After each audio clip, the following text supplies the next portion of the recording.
Our world is full of the unexplainable.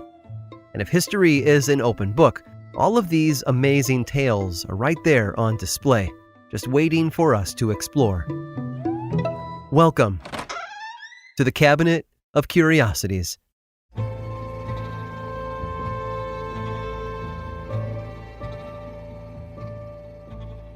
New York's Metropolitan Museum of Art paid a handsome sum for the statue. In 1921, the $40,000 price tag was the equivalent of nearly $600,000 today, but to the Met, it was worth the price. The statue, known as the Big Warrior, stood nearly 7 feet tall and showed the likeness of a soldier from the Etruscan civilization. They were a people group that lived in central Italy, but were absorbed into the Roman Empire as it grew and took over the region.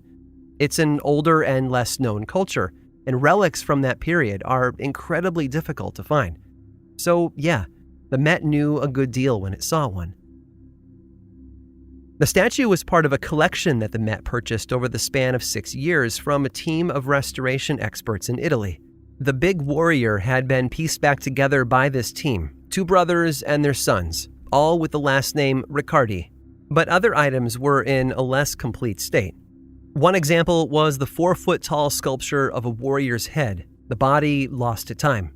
Experts at the Met concluded that when it was new, the head sat atop a statue nearly 25 feet tall. The last item purchased was another warrior of similar height to the Big Warrior. This one was put on display as the Old Warrior, but it was in much worse shape. The entire right arm had been lost, as had the thumb from the left hand, but it was still beautiful and made for a great addition to their growing Etruscan collection. The exhibit featuring them opened in 1933, but right from the start, there were scholars who had doubts. There were debates and papers published from both sides of the argument, but by the 1960s, most archaeologists were in agreement. The Etruscan statues were fakes. There were a number of pieces of evidence that helped seal the case. Part of it came down to the chemical analysis of the glaze used on the terracotta, but there were also some discrepancies regarding the way these statues were crafted and fired. Etruscans made everything in one piece, while these were clearly built in segments and later assembled.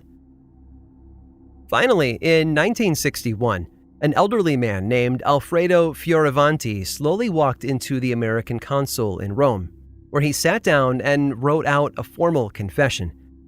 He had been a sculptor employed by the Riccardis back in the early 1900s, helping them craft elaborate forgeries that were later sold to museums like the Met in New York. He even had photographs of the statues to show them. Fioravanti told them how they did it, too. They would work for months to craft a statue and get it just right, and then, when it was finished, they would push it over and watch it shatter into hundreds of pieces. Then, painstakingly, they would reassemble it as any restoration expert might do with a broken archaeological find. If parts were ever missing, that was entirely by design, as in the case of the Old Warrior. The authorities were skeptical, though. One man, decades later, claiming to have answers to a long-forgotten mystery, well, that's the stuff of movie plots and paperback thrillers, not real life. But the old man insisted he was telling the truth. To prove it, he pulled a small object out of his pocket and placed it on the table. The authorities there gave him a puzzled look before picking the item up and turning it over in their hands. When they realized what it was, they knew the mystery had been solved. It was a piece of the Old Warrior that no one had ever seen before, but everyone had assumed existed once. The missing left thumb.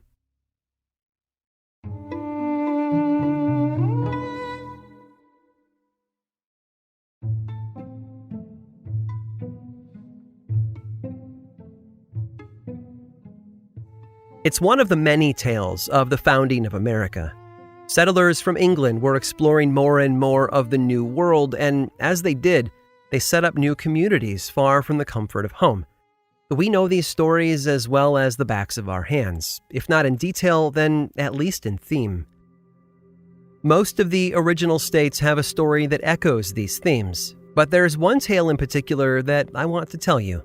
Some think it begins as far back as the late 1670s, when English settlers began to cross over the Appalachian Mountains.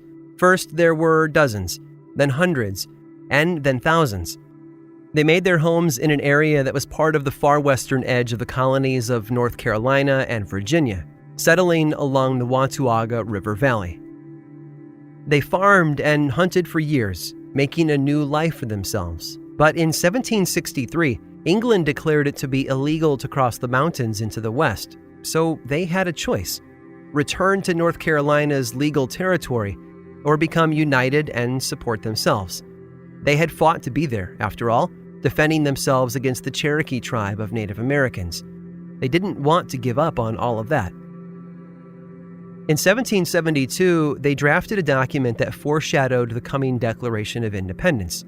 With it, they formed the Watauga Association, set up courts and a militia, and continued to defend their territory.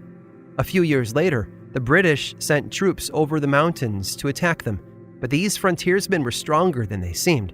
They met the British at the foot of Kings Mountain and sent them retreating back into the eastern colonies. After the war was over, they tried their hand at being a satellite colony of North Carolina. But after being taxed almost as severely as they had under the Crown, they seceded to go it alone. In 1784, they set up their own state, America's 14th, in fact, and elected a governor named John Sevier. Thomas Jefferson even backed their move and helped them make a formal request to the government to be recognized as a new American state. Sadly, they failed to get the votes necessary, and their entire enterprise fell apart. About 4 years after becoming an independent state, their lands were repossessed by North Carolina, and Sevier was arrested as a traitor, which is why you've never heard of the first 14th state in American history, a state named after one of the heroes of the Revolution, Benjamin Franklin. Yes, the state of Franklin was shut down before it could even begin its new official life, but the spirit that gave birth to it, the strength of the frontier settlers and their fierce independence, helped keep the dream alive. In 1796, 12 years after their first failure, the people of the territory were successfully admitted to the Union as a state. They changed the name from Franklin to Tennessee, and it's stuck ever since. Oh, and their first governor? None other than John Sevier, naturally. It's a powerful lesson, wrapped up in a bit of lost, bizarre history. Our failures often hurt, but over time, most people will forget about them. What's truly important, it seems, is to never give up. You never know how things will turn out in the end. I hope you've enjoyed today's guided tour of the Cabinet of Curiosities. Subscribe for free on Apple Podcasts or learn more about the show by visiting curiositiespodcast.com. This show was created by me, Aaron Mahnke, in partnership with How Stuff Works. I make another award-winning show called Lore, which is a podcast, book series, and television show, and you can learn all about it over at theworldoflore.com. And until next time, stay curious.